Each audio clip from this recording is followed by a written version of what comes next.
Hi and welcome to my channel. There are some bits of equipment that you want pretty much all your life and some you really never get round to getting and using. I've got a piece of gear here that's been a dream of mine for many years and now I have one. So let's get into it.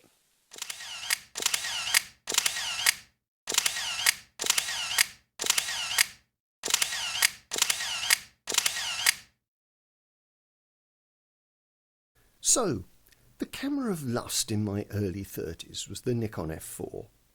Got one of those? Check. The camera of lust before I was 10 was a Leica. Got one of those? Check. But what was my camera of lust for most of my adult life and why? Well, that's simple. The Nikon F2 Photomic in all its guises. Why though? Well, as a young teenager, avidly reading Amateur Photographer magazine to wring every bit of info I could squeeze from its pages, as a kid determined to be a professional photographer, the column that left me open-mouthed was one written by Victor Blackman, a real live Fleet Street press photographer, photographing all the stars, celebs and even royals of the day. He was opinionated, talented and everything I wanted to be, and his weapon of choice was the Nikon F2. So what else was I going to want? Well, during my glory days in the West End as a theatre photographer, I mostly used the Nikon F801 and the Nikon FM and FM2 cameras. I never did get around to owning an F2. Earning a living was more important than nostalgia, and besides, I already owned a Nikon F with a plain prism, and whilst I loved its precision and toughness, it was an old and beat up example, and its thousandth of a second top shutter speed and silly removable back for film loading meant I didn't actually use it much. So here we are in 2026, and a few weeks ago I got delivery of a gorgeous black Nikon F2A from Japan, just worn enough to have some brassing and the odd dent. Well, it certainly looks the professional part. First impressions? Well, having a Nikon EL of a similar vintage on hand too, the basic shape is identical. Gone are the Nikon F's many sharp edges and angles inherited from the Nikon rangefinder cameras, also like its fully removable back. Yeah, the F2 back is hinged, like everybody else's SLR.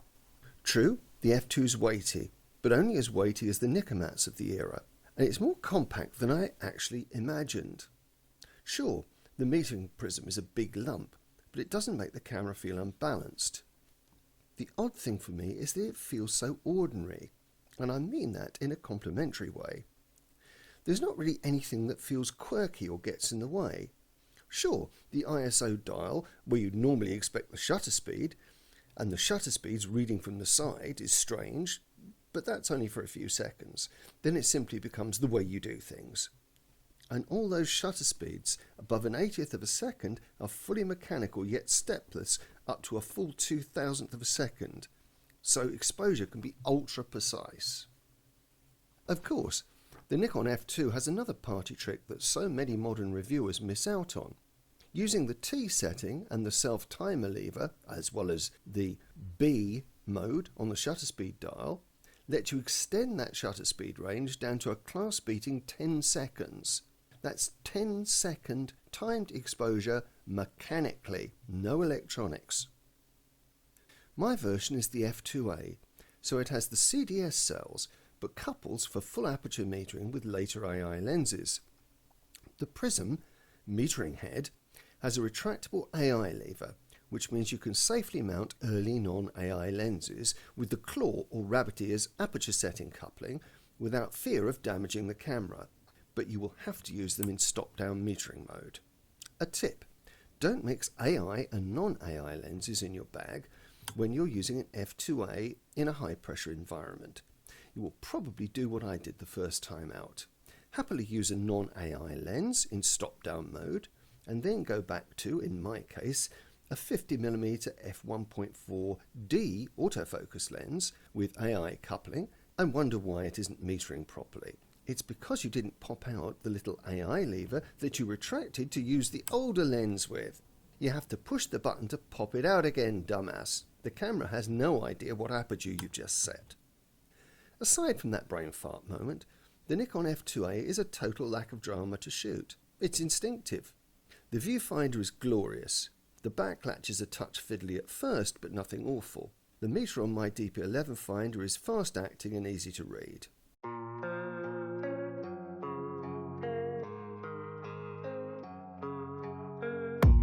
I don't really know what comes next. I'm just doing my best, even though I'm so stressed out. Everything just feels like a test that I fail, so depressed when I can't seem to get out. But something deep inside won't let me quit. I swear that I'm inspired by all this shit.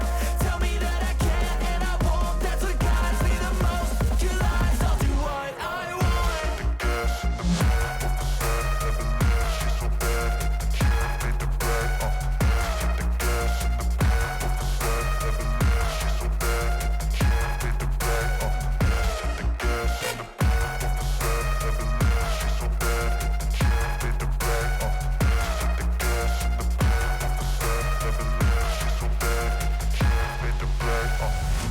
I'm inspired by thirst, I'm inspired by worth. I desire your worst, so you can just hide while I work. I ain't tired, you first. I'll write a second, third verse about the lies you go disperse. You never did shit, I know it hurts. But something deep inside won't let me quit. I swear that I'm inspired by all this shit. Tell me that I can and I won't. That's what guides me the most. Your lies, I'll do what I want.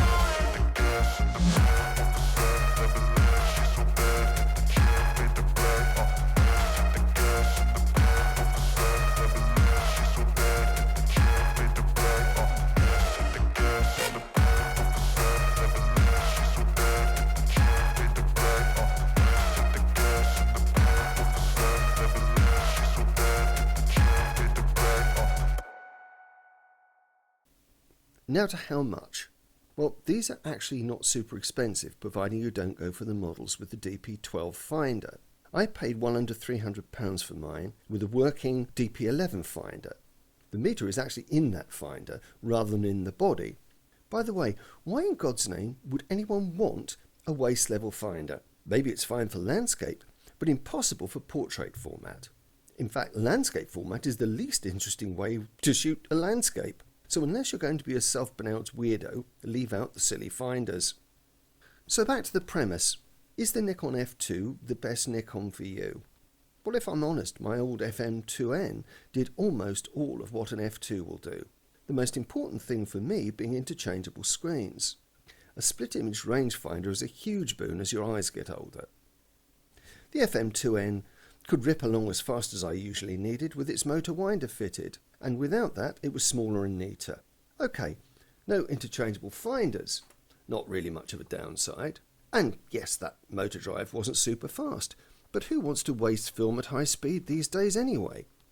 Toughness wise, my Nikomats are as bulletproof and pretty much as heavy as a Nikon F, but they lack that top speed of a 2000th and have no motor wind ability. Also, their non-interchangeable screens are a pain, but they are super cheap to own, and the early models can take non-AI lenses that are somewhat a bargain these days.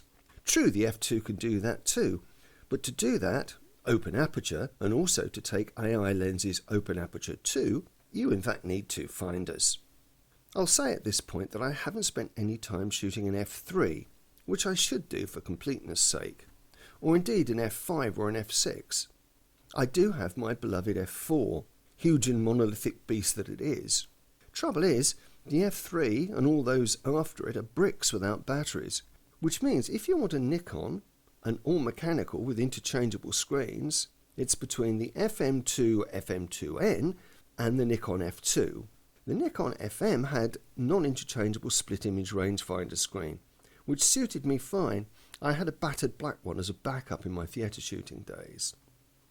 There's not much to call between the prices of, say, a good Nikon FM2N body and a good F2. So are the added features of the F2 worth it for what in all probability will be an older camera? The FM2N almost certainly has better metering than all but the most expensive late prism version of the F2, the one that has the DP12 prism. And the FM2N is lighter and more compact, and of course it's just as well built. It very much depends on what you want and how an F2 would make you feel. My head says that my old FM2N could do whatever I wanted it to do, and another one today, if I bought it, could do the same. I also would probably still want my F4's amazing metering, which beats even the FM2N's, and it also has a super fast motor drive and even autofocus. It's a solid block of nostalgia at the end of the day. It's easy enough for a total beginner to use and tough enough to survive the zombie apocalypse and get award-winning pictures of the conflict. Is it the best 35mm SLR ever made? Perhaps the Nikon FM2N or even the F3A might take that crown. But it's the best professional mechanical F series over the original. It's a rock-solid tool, and if you get a good one, it can be all the 35mm camera you'll ever need. Now, I really need to spend some time with an F3 or perhaps an F5. Dear Santa. So, I would have shot a great deal more with this camera had the weather been better over the last 2 or 3 weeks. However, it's been raining pretty much torrentially here the whole time. It's been like a monsoon since Christmas onwards.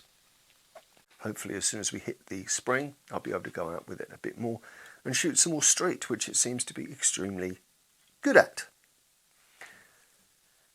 Now, I've not wanted this to be a gushing pro video or a anti-video. The Nikon F2 won't suit everybody. It's a bit of a weighty beast. It doesn't do much more than, say, a Nikon FM2N or even FM will do. But there's something about it. There's a quality to it. There's a solid reliability, which is really very difficult to match. And I think I'm quite hooked. It'll be going out with me a lot as a companion over the next few months. And we'll see what else we can get with it, especially out on the streets of London, because it really is very handy there. Hopefully there's a lot to come over the next few weeks. I've got to take the Kodak 2D 5x7 camera out and do a first shoot with that, and that will be quite fascinating. I've got to iron the bugs out of that. I've got a nice big box of Fomapan 400 to run through with that, so that'll be interesting. Lots more to do, and I'll be taking the Nikon out again as well. Hopefully shooting some street portraits if I can work up the nerve to do that, and that's a whole video all in itself. Anyway, if you've enjoyed what you've seen, perhaps you'll hit the like button.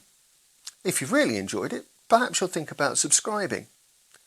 And there's always Patreon, where I'll be adding some more scripts, odd videos, all kinds of things very, very shortly. Some up there already, which are there for you to look at. Quite a lot of for free at the moment, so get them while they're free. And so, for the moment, until I see you again, take care of yourselves and keep taking pictures.